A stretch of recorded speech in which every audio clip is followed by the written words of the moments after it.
Hi, everyone. Thank you for joining us today. Welcome to today's program planning for the NCAI Fund Victim Services Microgrant Program webinar. This webinar is co-hosted by the National Congress of American Indians, the Tribal Law and Policy Institute, and First Pick Incorporated. So I want to thank you all for joining us, and before we begin, we will go over some quick housekeeping tips and let you all know how you can participate in today's webinar. The viewer window on your screen is where the actual PowerPoint is displayed. And then on the right side, you will see the control panel that looks like the image on the PowerPoint screen right now. To minimize the control panel, use the orange arrow at the top left. If your control panel is already minimized, use the same orange arrow and it will bring the control panel out so you'll see the image on the screen. All attendees will be muted during the presentation.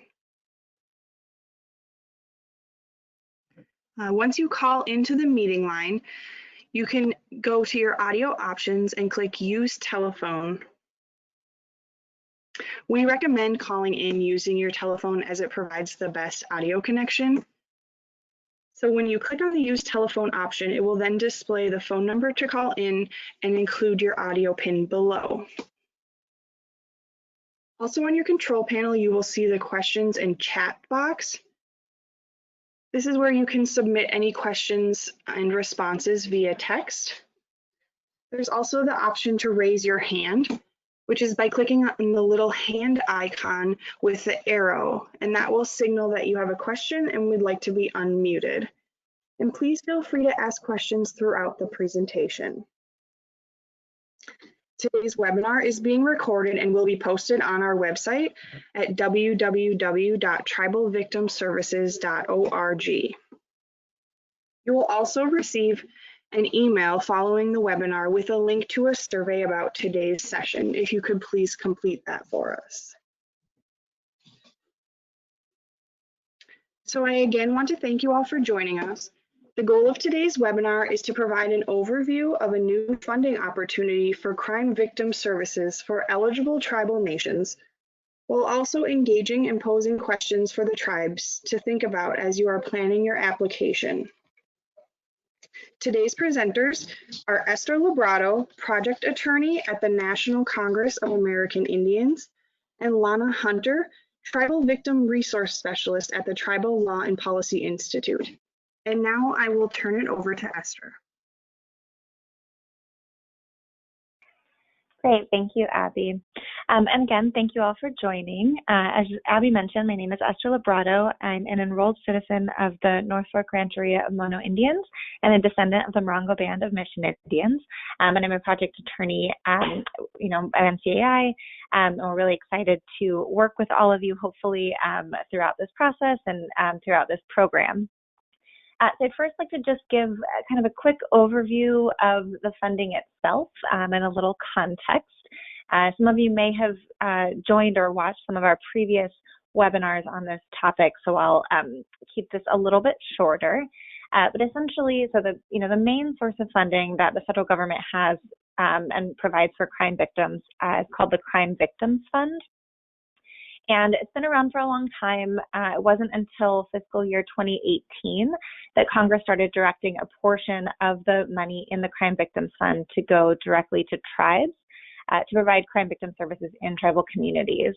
And since then, that process of getting the funding out is administered through the Department of Justice through a competitive grant program. And I won't go through the entire history of the last couple of years, but in FY19, with that same funding from the Crime Victims Fund, the Department of Justice realized they wouldn't be able to get all of the funding out to the tribes. So they actually approached NCAI to ask for our help to pass through the money to the tribes who either had chosen not to apply for that funding or hadn't been able to access that funding directly through OVC's process. And again, that's kind of through the, we have it listed here on the slide, the FY19 Tribal Victim Services Set-Aside Program, the FY19 Coordinated Tribal Assistance Solicitation, known as CTAS, and that was Purpose Area 7, and then again the FY18 Tribal Victim Services Set-Aside Program.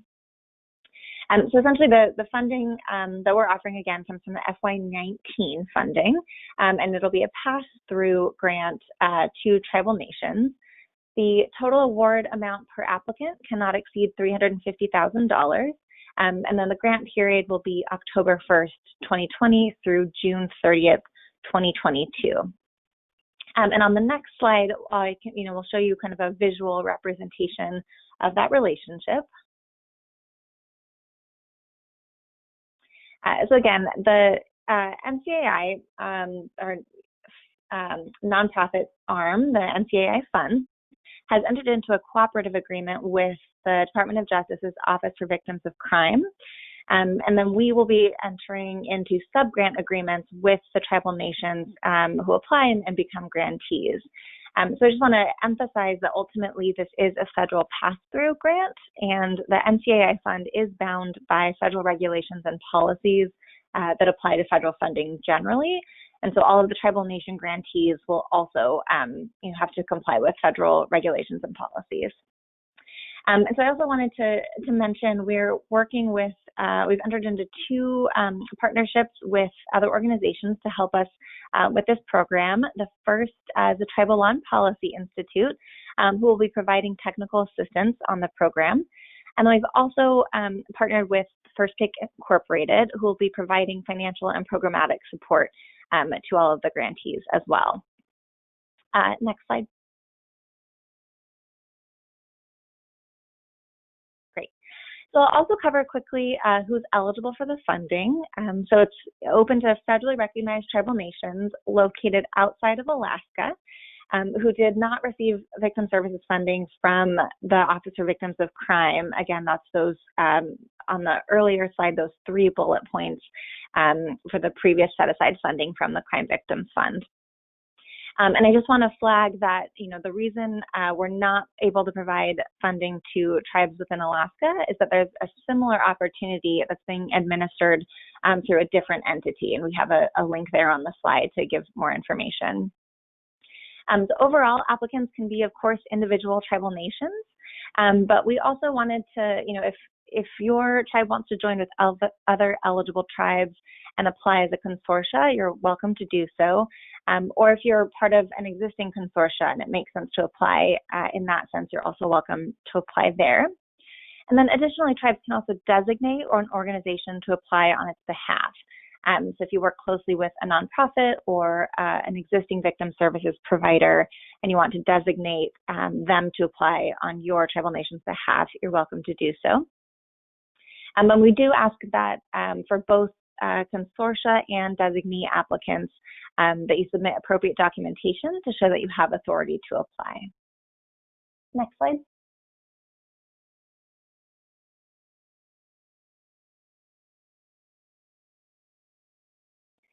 Great. So in terms of the application process, we've broken it down into 2 steps. And the first step is the completion of a statement of interest.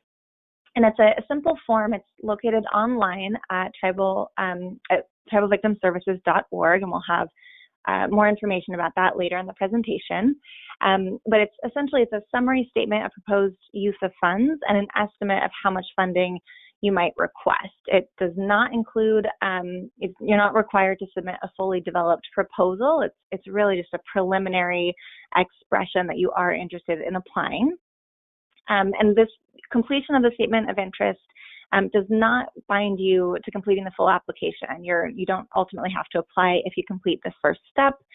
And you also don't have to you're not committed to what information you give in that first step. So if you submit your statement of interest and then you later change your mind and you want to change sort of your project idea or the amount of funding that you want to request, that's perfectly okay.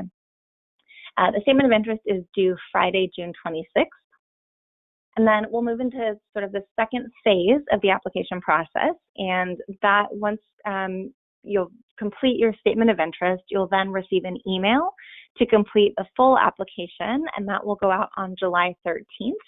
And you'll have until August 21st to complete your full application. And that includes a summary project proposal and a summary budget, so a little bit more information. And again, we've partnered with the Tribal Law and Policy Institute to provide technical assistance to tribes as they apply. So you're welcome to reach out to them either now or if you have questions later in the process. Next slide, please. And this is a visual representation of the process I just described. So again, step one, your statement of interest is due June 26th.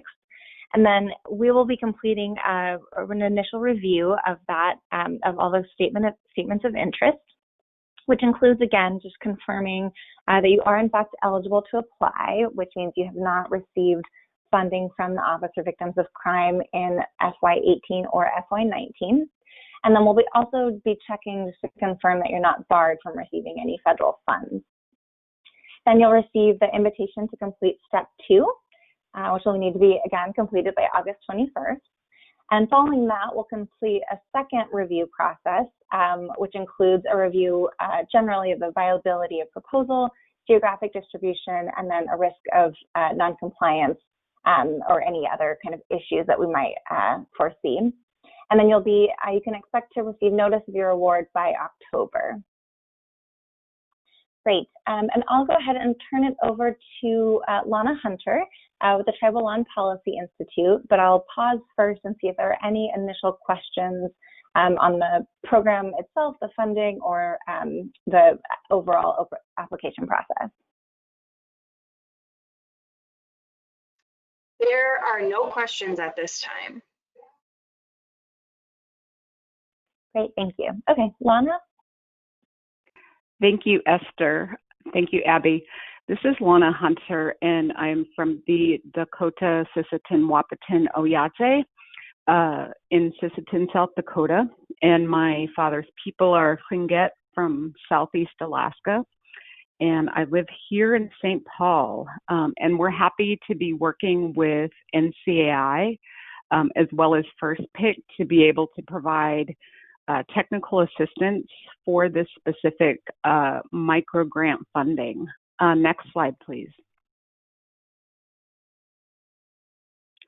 So I have worked with crime victims for over 20 years at different agencies and organizations. And for many of us who have worked in this field know that many of the issues that we encounter as American Indian, Alaska Natives, that oftentimes for violent crimes, any type of homicide, sexual assault, even lifetime violence, that often for us, we know that that happens at alarmingly high rates. And just know that any type of crime that occurs, but especially for sexual assault victims, as well as domestic violence, that they are some of the most underreported crimes. So when we look at the statistics, we really weigh into that and factor into that number is possibly only half of the reported crimes. So I like to remind folks that, because what we understand in our tribal communities, what we see in our tribal communities, what we hear in our tribal communities may not always reflect the actual rates of violence that are occurring. And, so as we look across different types of crime, including sexual assault, domestic violence, we're also looking at areas like homicide, identity theft, as well as elderly, different populations, youth. So those are other crime areas that we are hopefully looking at for our tribal communities to expand into, because oftentimes what happens is there's an underserved population, and we see, we don't often see it until, unfortunately, something, unfortunate has to happen in our communities. And so hopefully we're ahead of that process, and we're really understanding that, putting these services in place for victims of crime, and that would include, all types of crimes, as well as the population. So even looking at LGBTQ, transgender, two-spirit. We also want to consider populations that are underserved, because it oftentimes means that they're invisible.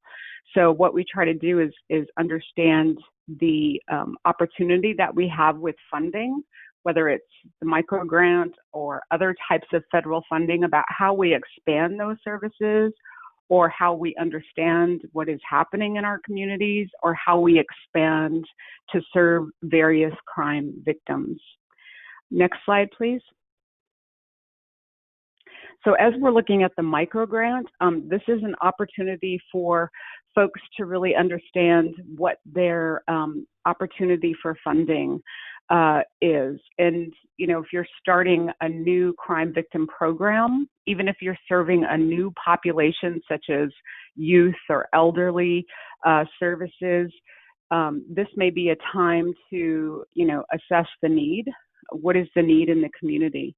And we can do that in a number of ways. We can look at what the victims specifically need, and understand from that point where the gaps in services are, or we can assess through community needs assessment the community. Oftentimes the community may not be coming forward, or you may see underreporting due to, maybe a distrust of the services, or possibly may not know, what could happen next in terms of a criminal justice process. So there are a number of reasons why folks may not be reaching out for services. And so the community needs assessment is really a way to understand what the needs are and to respond to those needs as a tribal justice system. So, and then really developing that strategic plan as the next step. So the outcomes of the community needs assessment really highlights the areas that we can develop those goals and objectives, the logic model that really can kind of get us through the next 3 to 5 years using an informed process, either by our tribal justice systems, through a community needs assessment, or victims themselves through a community needs assessment to really weigh what those are. This is also an opportunity to purchase equipment and supplies, necessary. So when we look at different needs as it relates possibly to the recent COVID-19 epidemic, many of the needs for tribal communities were that they needed additional laptops, or they needed additional, remote access equipment. So that would include cameras, to work with victims. I know that some victim services were doing intake remotely, which, does not seem as personal. But I know that, there were just precautions in place. This could include anything from vehicles to transport victims, other modes of transportation. I know that many folks, either live by rivers or places where maybe it's difficult to access.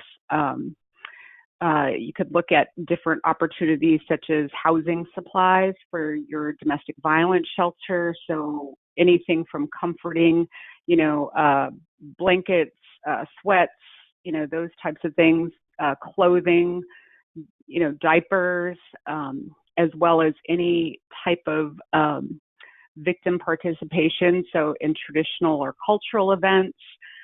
So this would include, inipis or sweat lodges, smudging, purchasing smudging equipment, or, shells, smudge, as well as possibly any kind of crafting equipment for working with victims of crime. So, the lists are numerous. If we could go to the actual chart, there's a chart on our website at www.tribalvictimservices.org. So this is the extensive OVC DOJ list. So this really just goes through and lays out the exhaustive lists in regards to personnel. So one of the very specific items that I like to point out for OVC and specifically for this micro grant is that, this works for personnel.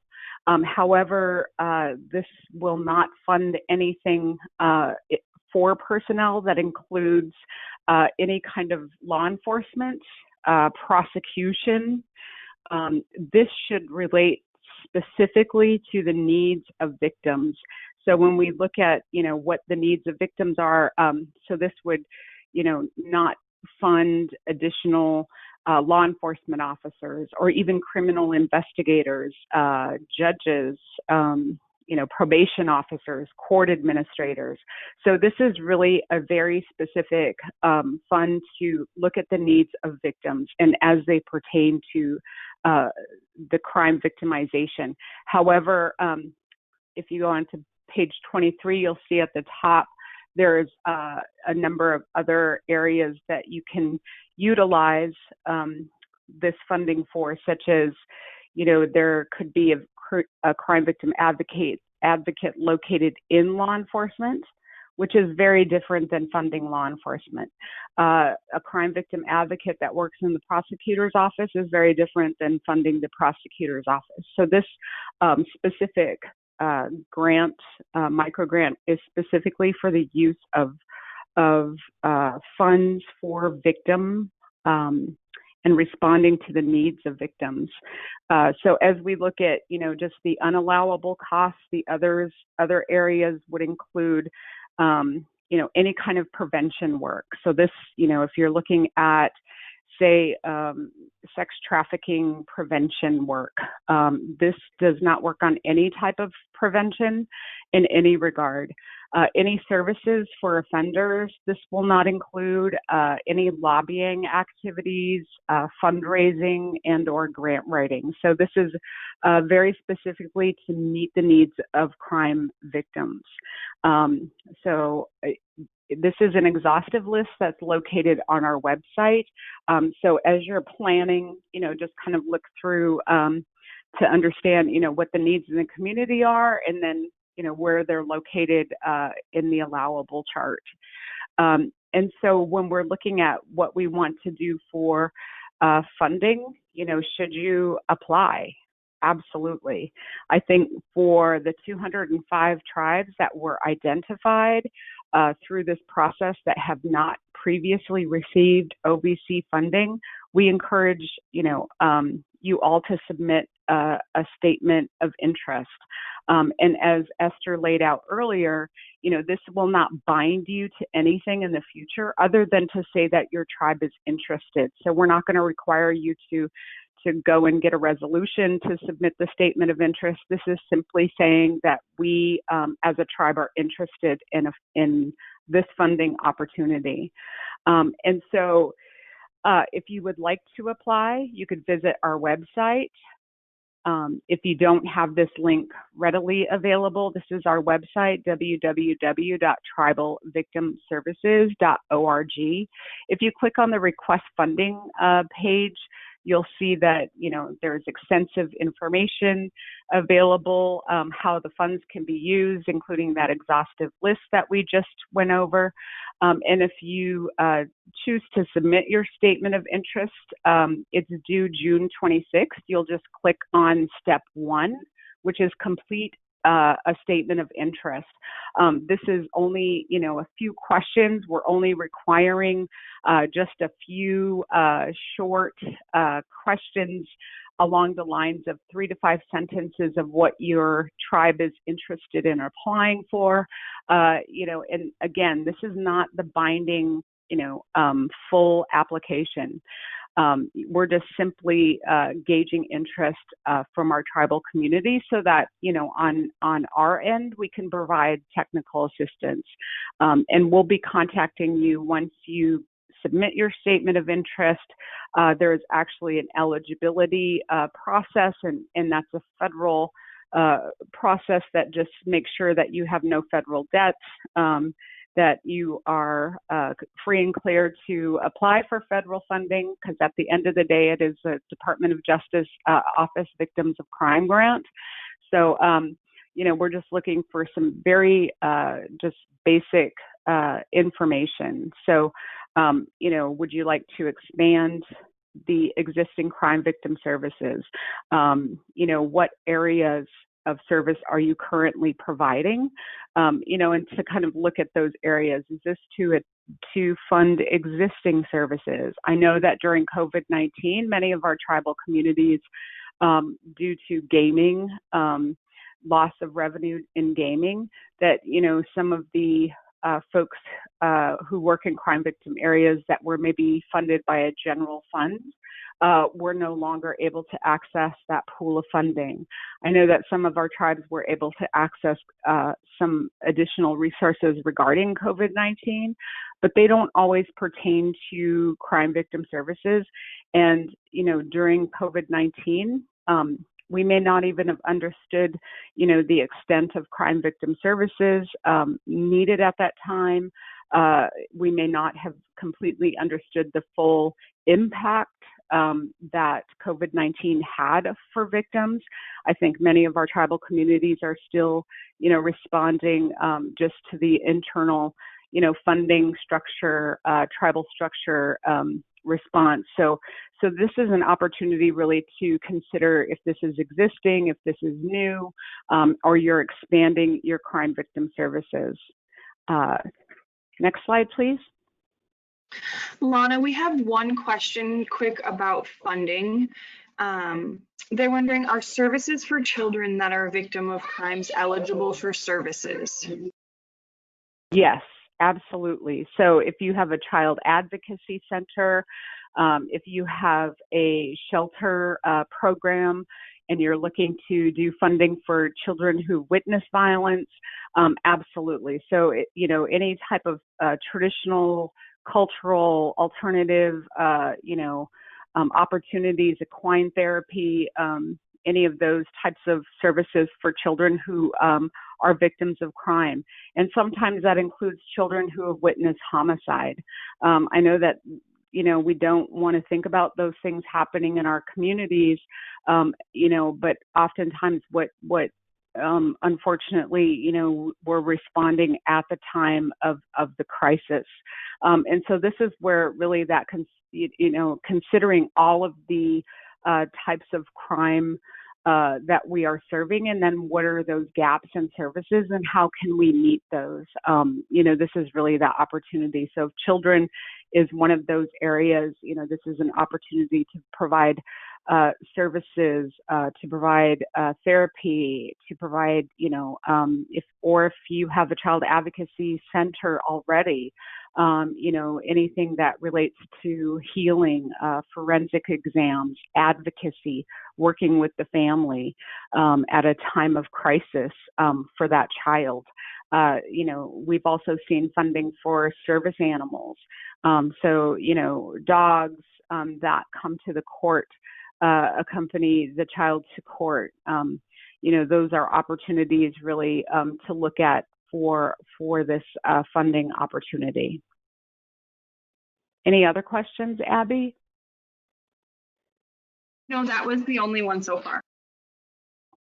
Great, thank you. Feel free to ask questions at any point. I'm just kind of going through the slides, and these slides are located in your handout, so you'll find them to the right. This is the planning webinar, PowerPoint slides, as well as our frequently asked questions. We just wanted to put together a list of questions for folks to anticipate those questions and to respond. So additional consideration. So, oftentimes we see that there are tribes who have existing consortia and or coalitions that they work with pertaining to crime victim services. So additional considerations that we wanted folks to really think about as they're looking at either applying as an individual tribe or tribal program, consortia as a coalition or designee, which would be any type of, 501c3 or nonprofit arm. Oftentimes domestic violence or sexual assault programs are nonprofit arms of the tribe, only because they can operate within, their respective funding, specifically for crime victims. But the considerations that we wanted folks to think about is that if you have a consortia, if you're part of a consortia, if you're part of a coalition, there could be, any number of tribes that are applying under that consortia and or coalition. Just keep in mind that the cap for funding is $350,000 for all of the tribes. So that would be within that consortia, within that coalition. $350,000 would be the cap. The other consideration is for individual tribes.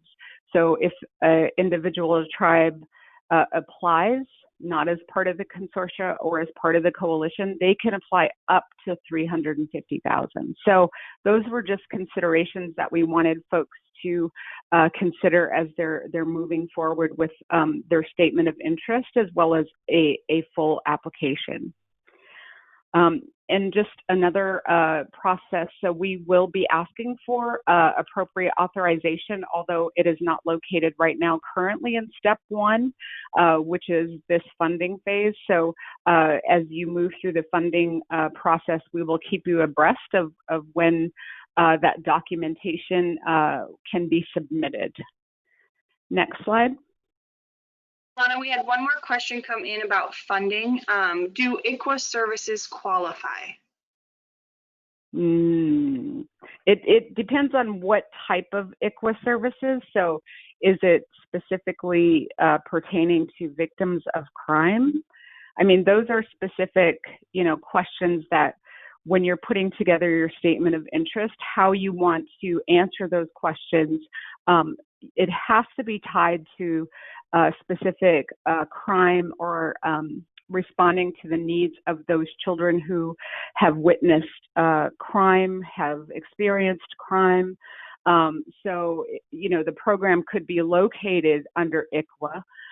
It could be that ICW is really looking at providing counseling for those children who have witnessed crimes or witnessed violence or unfortunately experienced, any type of child sexual abuse. So it's not a matter of where those, when we're looking at ICW, it's a matter of what type of services we're providing for those, victims of crime who have experienced, or witnessed. So if you have any more specific questions regarding ICW or putting together your application, you can contact microgrants at ncai.org or contact me directly, and we'll have our information at the end. So thank you for that question. So as we're considering for crime victim planning, so one of the process that I like for folks to think about when we're thinking about serving crime victims, this will be like no other work that you have ever done. So this is not like, we're setting up, traffic lights and, highway transportation needs.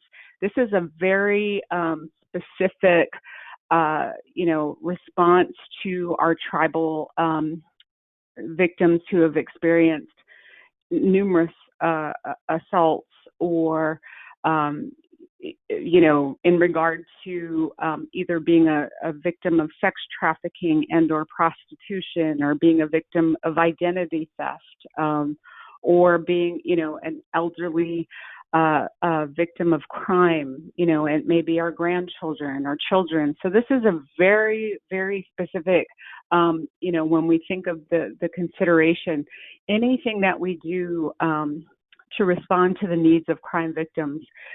I always like to encourage folks to have either working with your local domestic violence, sexual assault, working with advocacy folks as you're setting up these services, as you're looking at responding to the needs of victims. And we can do that, through this funding. One of the ways that many tribal communities and or non-Native communities have really set up how we view the criminal or tribal justice system is through a coordinated community response, or a CCR team.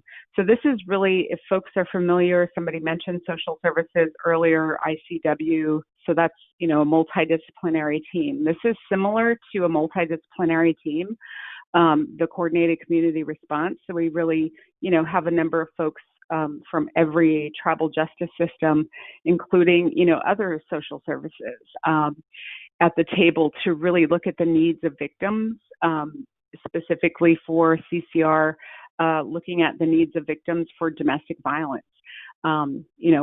And this really informs law enforcement how to work with victims because they're sitting at the table, or this informs, prosecution when they're interviewing.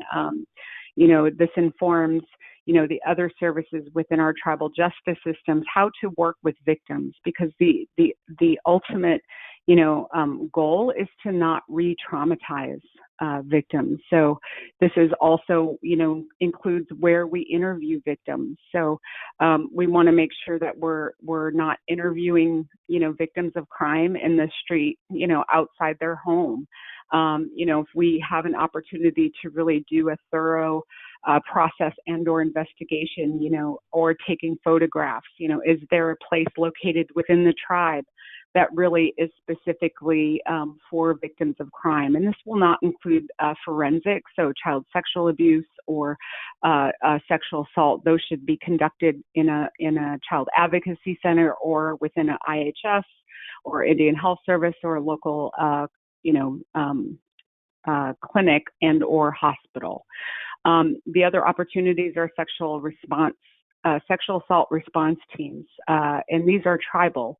So we're looking at, responding, how are we responding to sexual assaults? And this is really a team approach to looking at, the hospital, working with hospital staff, training sexual assault nurses to perform the exams, having every agency informed, so that advocates are on site or can be on site when these sexual assaults occurs, so that they can accompany the victim through the sexual assault rape exam and or child advocacy center. The other opportunity for looking at crime victim planning. So, maybe this is an opportunity to expand services into stalking. Oftentimes we see that, for victims who've experienced stalking, that may include electronics. So, terroristic threats that come to a victim over electronics. Is our tribal code really set up to respond to those needs that we're seeing and keeping up with technology, and victim-centered tribal codes? So who are informing victims of their rights. So as we look at federal funding, there are requirements under the Tribal Law and Order Act, or TLOA, that really require us to look at, that we're ensuring that we are, following through with victims and informing them of their rights, their right to be safe, their right to confidentiality, their right to move forward with prosecution, their right to not move forward with prosecution, their right to be returned. A victim will never be returned to whole, but as whole as possible. And these are really opportunities for tribes to look at their tribal codes and look at how victim-centered they are. So that, again, we're not re-traumatizing victims through a process that we maybe didn't foresee as we were setting up either the tribal codes or setting up, the responses to victims in the community from the tribal justice perspective. Next slide. Lana, we received one more question. Is there a tribal match required for this micro grant? There is not a tribal match required for this micro grant. So as I mentioned earlier, so they're just different scenarios that we put together for this specific PowerPoint presentation on planning. So ultimately, I think somebody's phone's unmuted. So as we're looking at addressing gaps in safety, again, we are looking at possibly expanding our services. We're looking at the existing services and how can we maintain funding streams and or services that we have existing, or is this a brand new program? And so how are we really making and planning for those gaps in safety?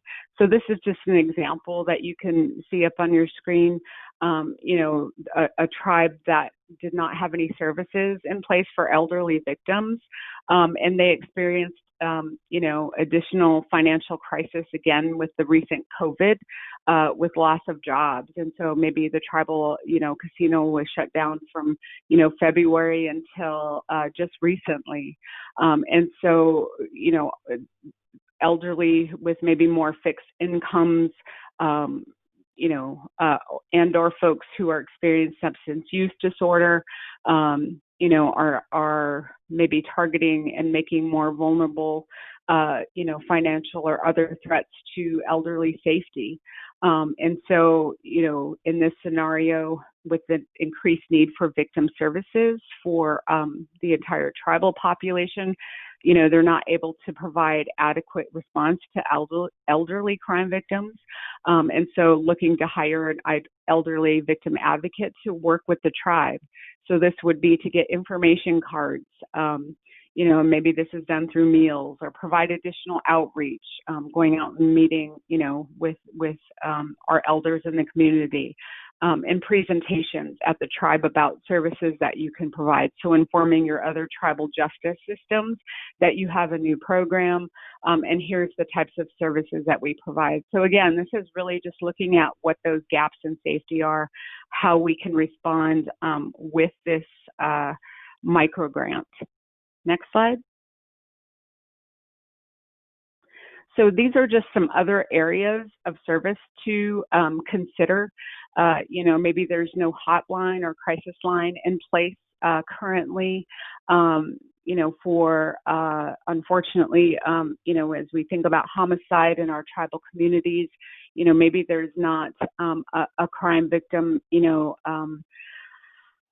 advocate to work with, specifically with the family throughout the process, or there's crime scene, responding to the crime scene for crime scene cleanup. These are things that we may not be considering as we're kind of putting together our, areas of service. And then the other that I like to point out is, access to traditional and cultural healing ceremonies for victims.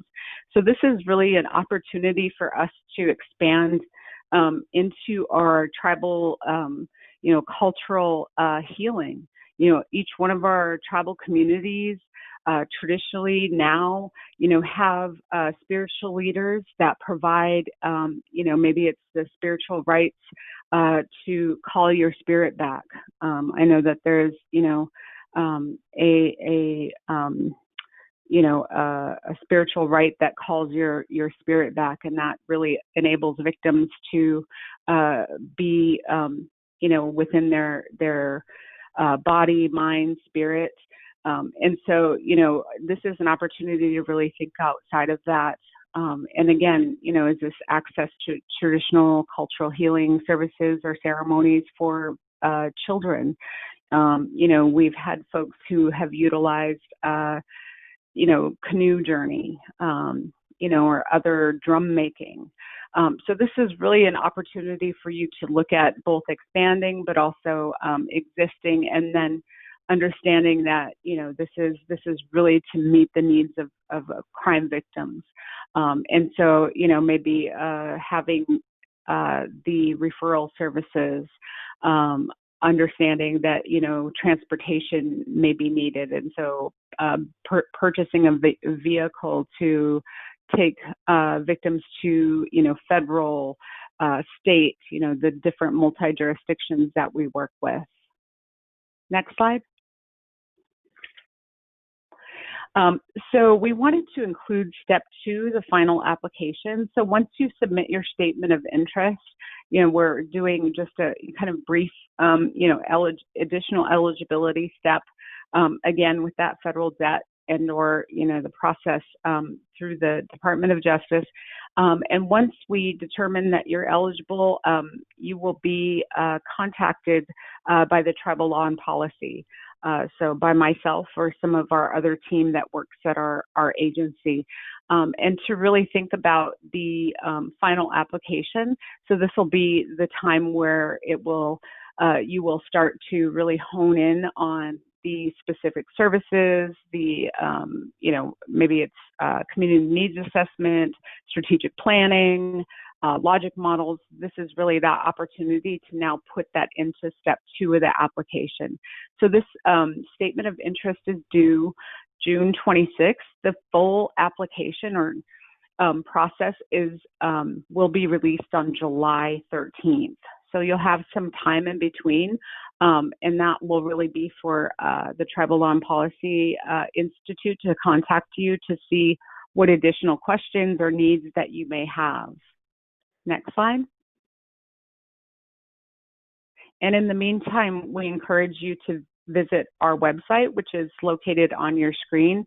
And you'll see there's a technical assistance page, the request funding page that we walked you through that included step 1 of the application. You will not find step 2 on the request funding page. This is actually it will be a password protected link that will be sent to you once you're invited to apply for the full RFP.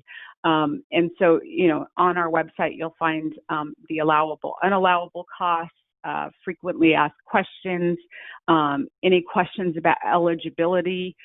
You'll find all of that information located on our website as you see in front of you. In addition, you'll also, next slide. In addition, you'll also find information about our upcoming as well as previous training and technical assistance webinars. So we've done 2 previous webinars, and some of you folks I recognize have joined us now into our planning and hopefully additionally with our upcoming program development and implementation webinars. But if you missed the introductory webinar, it's located on our website under technical assistance. So those are the previously recorded webinars that took place last week. Next slide. So I want to turn it back over to Abby for additional questions, and then to Esther to close us for this afternoon. We do not have any additional questions at this time.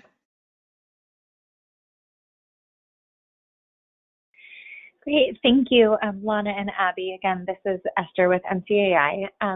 So we'll give it another couple minutes for everyone to submit questions. Again, it's in your control panel, which may have minimized itself. If you click on the small orange arrow, it will open back up and you can type in your questions in the questions box. You can also raise your hand by clicking on the icon. It looks like a hand with a little arrow on it, and that's underneath that orange arrow. So please feel free to pose any questions now. Yeah, great, thank you. You can also reach out to us directly, again, at that microgrants@ncai.org email address, or to us individually. You can contact either myself or my colleague, Virginia Davis, or Lana Hunter with the Tribal Law and Policy Institute, and we're happy to help answer any other questions.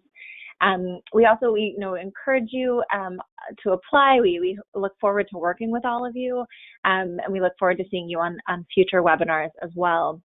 And please, as Lana mentioned, check out the website. It's a wealth of resources. We've tried to make it an easy to use website with all of the information that you'll need. So please check that out and answer or ask any additional questions to us. And then again, just thank you so much for joining. Abby, I don't think are there any additional questions? No, there are no more questions. Okay, great. Well, again, thank you everyone so much for joining. Stay healthy, and we look forward to working with you. Thank you.